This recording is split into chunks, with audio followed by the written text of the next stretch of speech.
আগে আমার কথা শোনো। তোমাকে আমি কয়েকটা প্রশ্ন করব, তুমি উত্তর দিতে পারবে? আচ্ছা, একটা বাঘের কথা বলতো। এখন না, আগে আমি যেটা জিজ্ঞেস করছি সেটা বলো, ঠিক আছে? এটা আচ্ছা বলো, এই আঙুলটার নাম কি? থাম ফিঙ্গার, এই আঙুলটা? ফার্স্ট ফিঙ্গার, এই আঙুলটা? মিডল ফিঙ্গার, এই আঙুলটা? ফার্স্ট ফিঙ্গার, না, এটা কোন কি আঙুল? রিং ফিঙ্গার, হ্যাঁ, আর এইটা? Middle finger. না, হয়নি, ঠিক করে বলো। সব থেকে ছোট আঙুল কি বলে? কি? তুমি বলো। কি ফিঙ্গার? Little finger. আচ্ছা, গুড বয়। আচ্ছা বলো তো, জাতীয় আমাদের পশু কি? বাঘ। হ্যাঁ, আর জাতীয় ফুল বলো তো কি?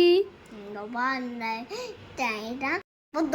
হ্যাঁ, আর জাতীয় পাখি কি বলো তো? জাতীয় পাখির নামটা বলো। যদি বলতে পারো তাহলে একটা গিফট আছে, সারপ্রাইজ গিফট। বলো। আচ্ছা তুমি আগে বলো, জাতীয় পাখি কি? আমার হাত ধরছো কেন? তুমি হাত না ধরলে তো চলে যাচ্ছিলে। বলো, জাতীয় পাখি কি? হ্যাঁ, আর জাতীয় ফল? জাতীয় ফলটা বলো, তাহলেই তোমাকে সারপ্রাইজ গিফটটা দেওয়া হবে। জাতীয় জাতীয় ফল? ফল ম্যাঙ্গো। হ্যাঁ, ম্যাঙ্গোকে বাংলায় কি বলে? আম। তাই? আমি জানতামই না।